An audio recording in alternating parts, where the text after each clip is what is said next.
Namaste and a very good morning to all of you. My name is Mithun, and in today's presentation, we'll be looking at relationship between categorical variables. We'll be looking at a test which is called as chi-square test of association. When should we look at chi-square test of association? How do we interpret the chi-square test? These are the two aspects that I will be focusing on. To perform a chi-square test, I will be using a tool which is called as SPSS. This is a very widely used tool and a very popular tool. Now, as you can see in this data set, there are no variables because this is an empty sheet.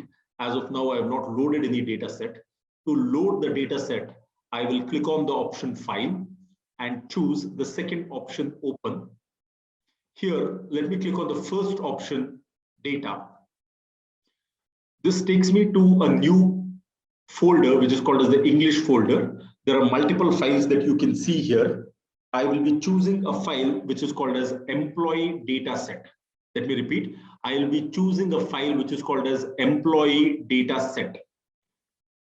Let me click on the option OK. The moment the file gets loaded, you will be able to see all the variables that are present in this particular data set. You have employee ID, gender, birth date, you have education level, job category, salary, beginning salary, job time, previous experience, minority community. So these are some of the variables that I have about the employees. If you want to investigate as to what is the sample size of the data set, you can see here you have 474 employees in this organization. Now, what is the problem in hand? You see two variables, one, gender. You also see the second variable, job category. Gender is a categorical variable, as we all know. It is broken down into two groups, males and females. Similarly, when you look at job category, this again is a categorical variable.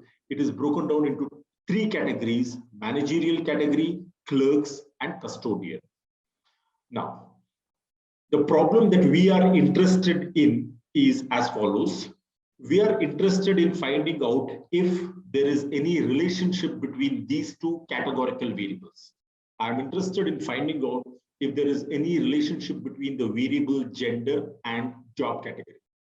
Even before I do any testing of hypothesis, let me show you exploratory data analysis. To do the EDA part, I can click on the Analyze menu, choose the second option, Descriptive Statistics, and within Descriptive Statistics, you can see a lot of options here. I will be clicking on the fourth option from the top, which is called as Crosstabulation.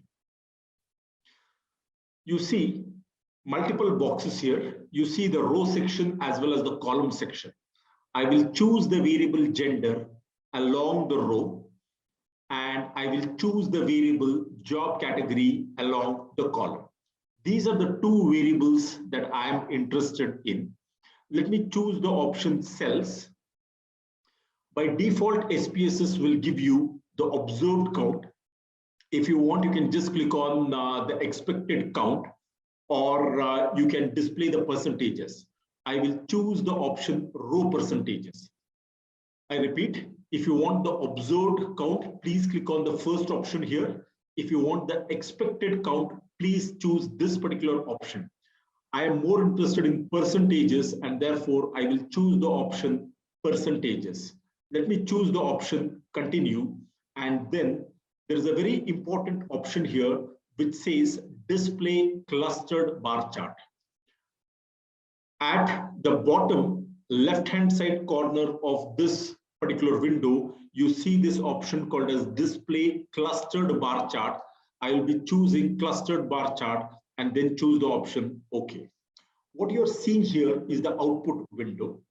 You see the first table, which is the cross-tabulation. Now, when you look at the cross-tabulation, you can see along the row, you have two categories, females and males. And along the columns, I see three groups, clerks, custodials, and managers. Now, how do I interpret these numbers? You see the number 95.4, which means there are 95.4% female clerks. So most of the women in this organization are working as clerks. You have barely 4.5% of women who are working as managers. And you don't see any number here, which means that you have 0 female custodials. So when I look at the distribution of female employees, the inference that I can draw from the cross tabulation is that most of the women, approximately 96% of the women, are working as clerks.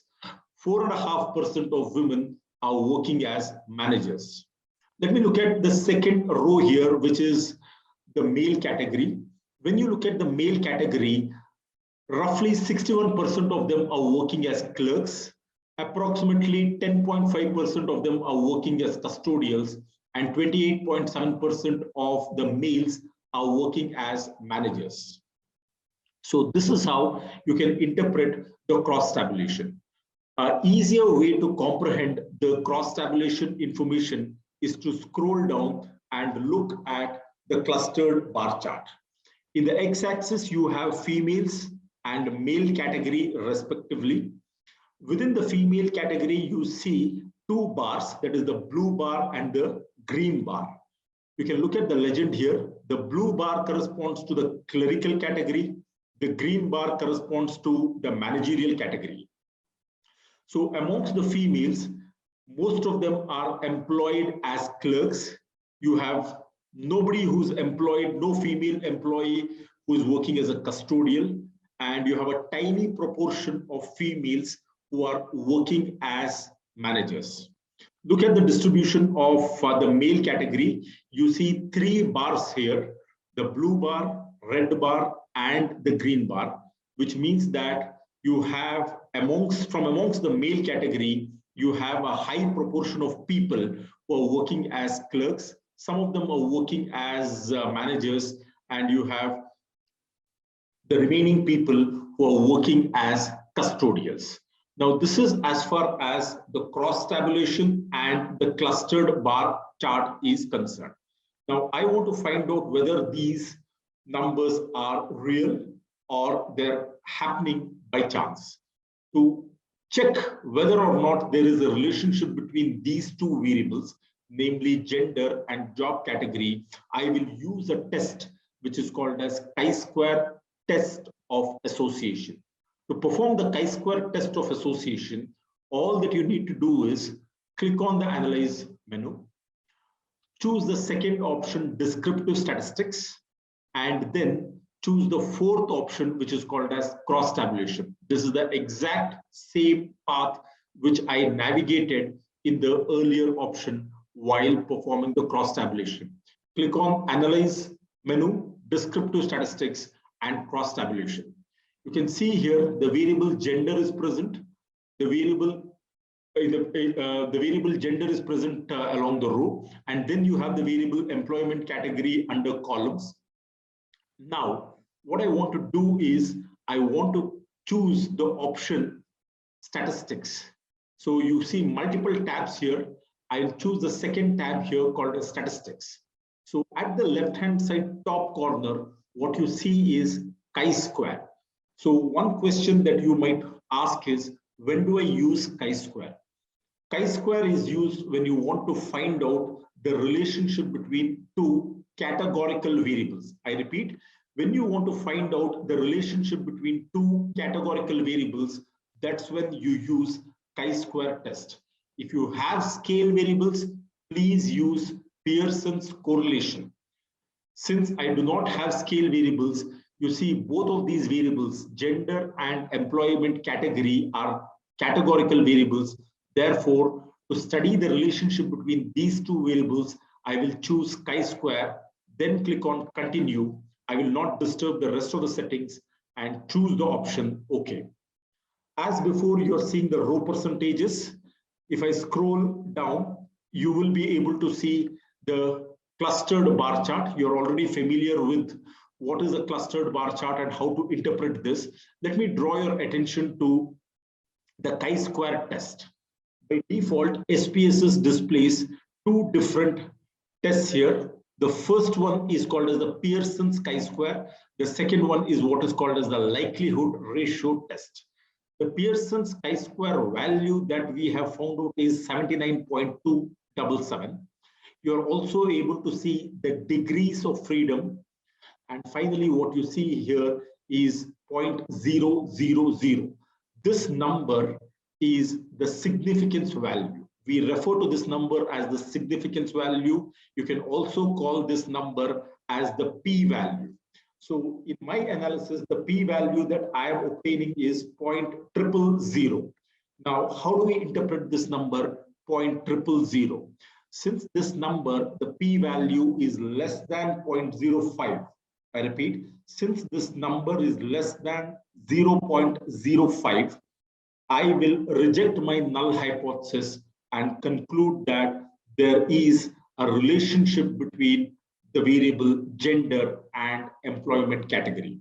Had this number, that is the p-value, been greater than 0.05, I would have concluded by saying that there is no relationship between the two variables, employment category and gender.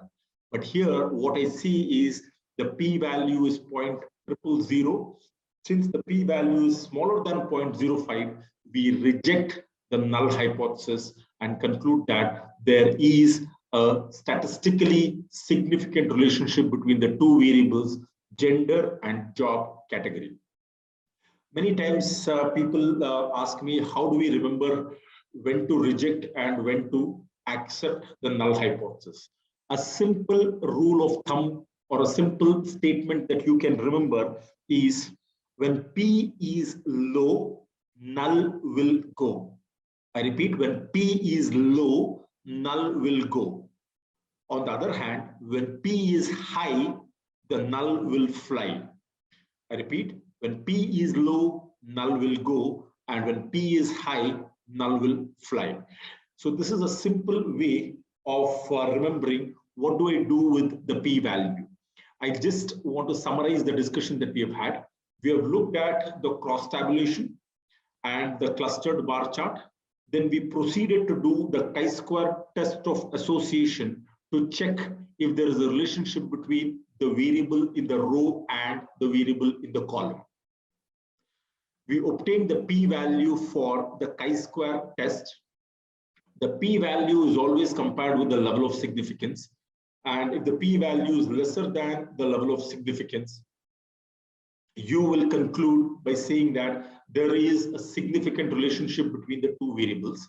On the other hand, if the p-value is greater than 0.05, you will say that there is no relationship between the two variables. These two variables are independent. With this, I have come to the end of today's presentation. I thank you very much for watching today's presentation. I request you to subscribe to my channel. Till next time, have a good day.